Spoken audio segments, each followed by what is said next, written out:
Why is Coca Cola worth $265 billion? Is it because it tastes the best? Well, think again. In 1975, the Pepsi challenge actually showed that most Americans prefer the taste of Pepsi. So could it be that Coke spends more on advertising? Again, wrong answer. In 2021, Pepsi spent $1 billion more on advertising compared to Coke. So why is Coca-Cola so successful despite tasting worse and spending less on advertising? Here's the answer. Coca-Cola is number one because it has one of the best brand names in history. And in this video, I'm going to reveal to you the 3 secrets behind Coca-Cola's name, and more importantly, how you can leverage these 3 secrets to create your own $1 million brand name. If you're new to this channel, hi, my name is Max. I sold over $1 million of products on Amazon before selling my business. And I now work as a head of product development for an 8-figure Amazon aggregator based out of Singapore. And in this video, I'm going to reveal the 3 secrets and my 3 favorite brand names and tell you why they're so good. I'm going to show you a trick that I use with AI and ChatGPT to come up with great brand name ideas. And if you stay until the end, I'm even going to give you my naming scorecard for free.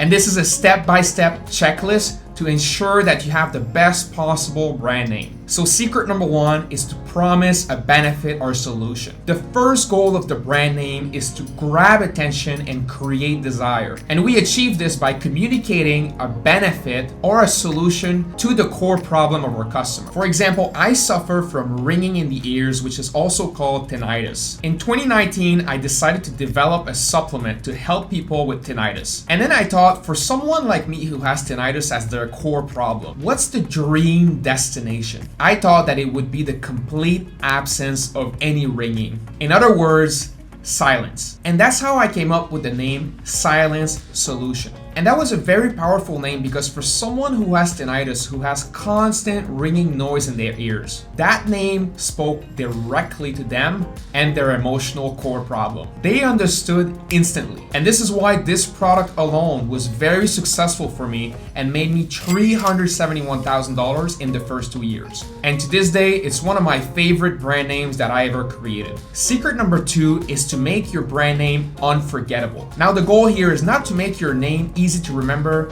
but impossible to forget. And we do this by using repetitive sounds, which are alliterations or rhymes. Alliterations are repetitive sound at the beginning of 2 words, and rhymes are repetitive sounds at the end of 2 words. And brain science shows us that these repetitive sounds literally get stuck in our brains. And there's no better example of this than Coca-Cola. Have you ever wondered why Coca-Cola is so unforgettable for a brand name? It's because it uses 2 repetitive sounds in one name. First, we have the alliteration at the beginning, so the co, and we have the double A as well at the end of the 2 words. Not only that, but it's also very short. It only has 8 letters. And finally, it just has a great rhythm to it. It just rolls off the tongue easily. Again, one of the great brand names in history. The 3rd secret of a $1 million brand name is to increase perceived value. This is how you get customers to be happy to pay 3 to 10 times more money for your product. There's multiple ways to do this, but one of the best ways is to leverage pre-existing mental associations. Now, if you think of a brand like Apple that has raving customers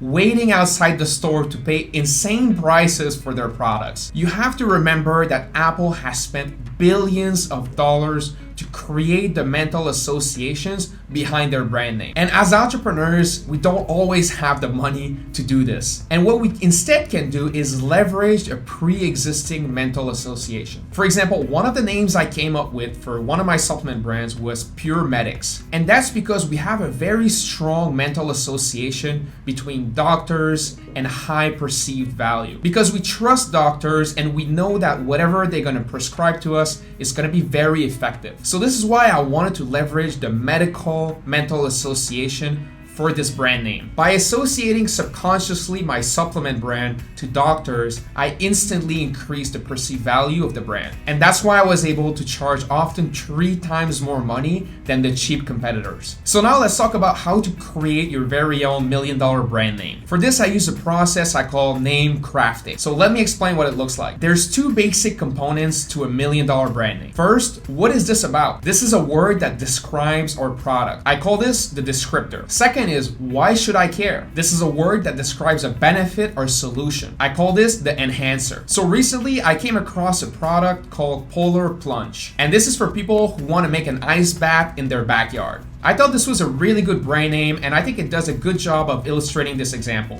In this case, plunge describes what the product is about, which is a cold plunge. And then you add the word polar, which creates that mental association between something very freezing, very cold, and enhances the word plunge. And combined together, they rhyme, both starting with the letter P, which creates a name that hits all the boxes. So describes a benefit, rhymes, so has that repetitive sound, and uses a powerful mental association. We could even use the example of Coca Cola to describe this name structure. So we have cola, which describes what the product is. And then we have Coca, which is the enhancer. You might not know this, but the first versions of Coca-Cola had actually coca extract, and now it's been replaced by caffeine. So not every name is going to have this exact structure, but it's a very good starting point. So what's the process for creating your own $1 million brand name? At the most basic level, you're brainstorming and combining words. So you can start by making a simple spreadsheet with 2 columns. The first column is for the descriptors, and the second column is for the enhancers. Then you can simply brainstorm as many words as possible for each column and try to find unique combinations that have repetitive sounds. Brainstorming words is a very creative process. I like to use synonym dictionaries online. You can also go through lists of words that start with a certain letter, or you can even use AI or ChatGPT to come up with a list of words for you. For example, you could say, come up with a list of synonyms for the word cold that start with the letter M.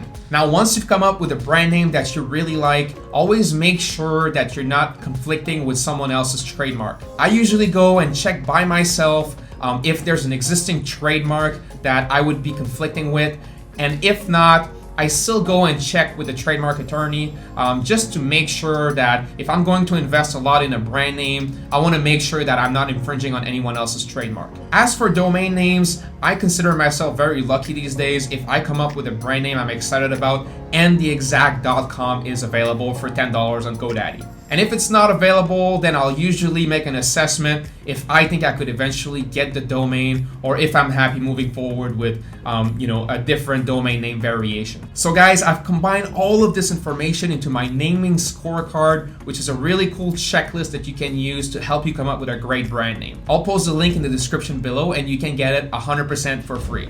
If you need help with creating your $1 million brand name, feel free to reach out to me. This is something I really enjoy doing and is something I could potentially help you with. If you've enjoyed this video, please like and subscribe. Thanks for watching, and I'll see you in the next one. Cheers.